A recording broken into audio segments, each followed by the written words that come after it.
And here it is. It's called the Fiat 500, and it's virtually a carbon copy of their legendary car from the 50s, which was called the Fiat 500. Now, the original car was small and ruthlessly simple. You could even buy spares from your local newsagents. It was the last word in cheap utilitarian transport for the masses.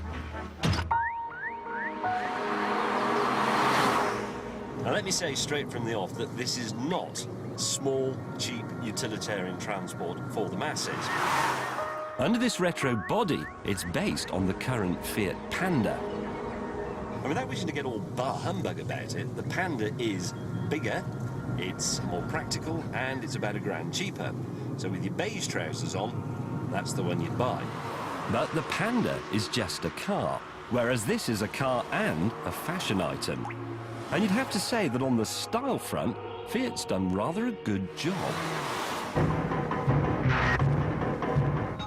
I mean, everything in here wasn't on the original 500. It's got automatic air conditioning and electric windows and buttons on the steering wheel, but the feel of it, this pseudo-metal dash and these buttons and the big single instrument and so on, it even has a retro horn.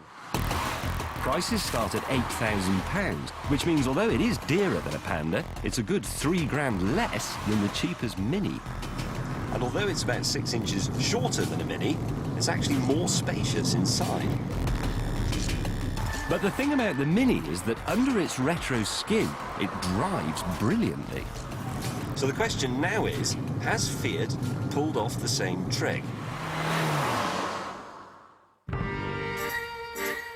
Well, its home turf will be the city, so we've brought it to one, Budapest, in Hungary.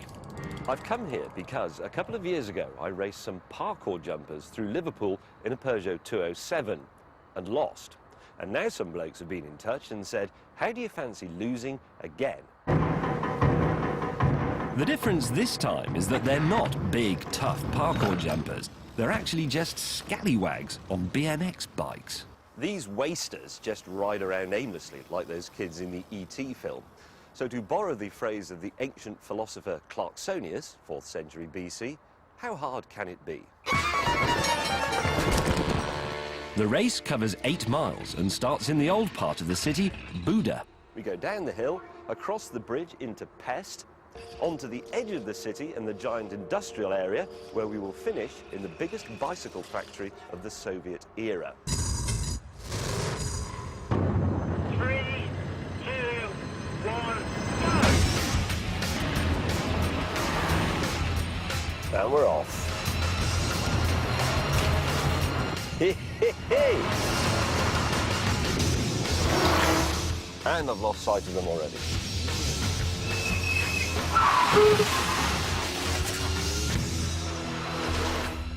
They're not going to last long doing that sort of thing. On the hairpins down the hill, the handling was classic Italian town car. Ooh, quite a bit of body roll, but it's fine. Just adds to the amusement value.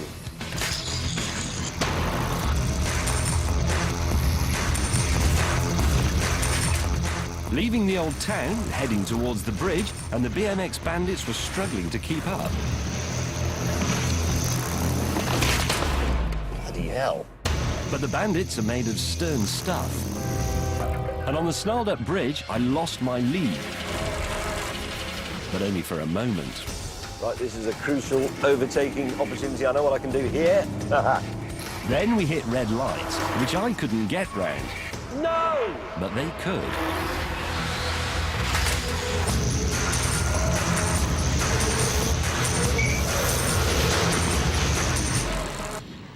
Oh, come on.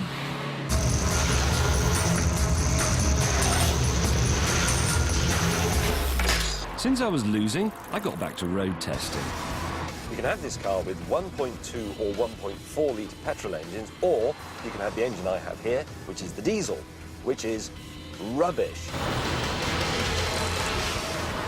The whole point of a small Fiat is that you have a very small engine in it, powered by petrol. You rev it and rev it and rev it until the valves come out and dance around on top of the bonnet, and then you change gear. I'd lost all sight of the bandits. Yet again, they'd gone to ground.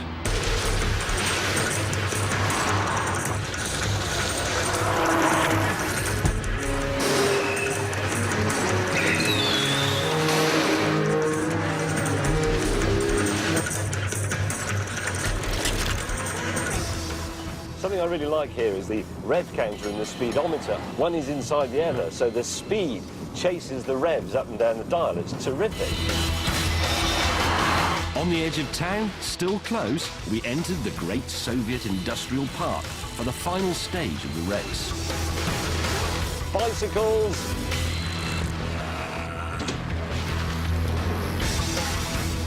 Oh, crikey. On diesel.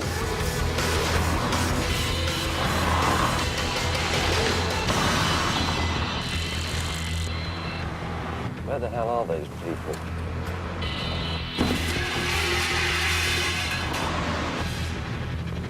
There they are. I can see them in the mirror. Oh, watch this. If I'm very skillful here, I can box them in a bit. They are parked on a lorry. Riproduzione continua attivata. What? No! Ah! I can see the flag. Oh no, I can see them. No! Oh, cock in Hungarian.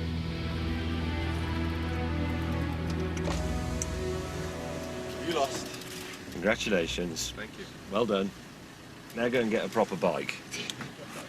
You get a proper car. Yeah, yeah.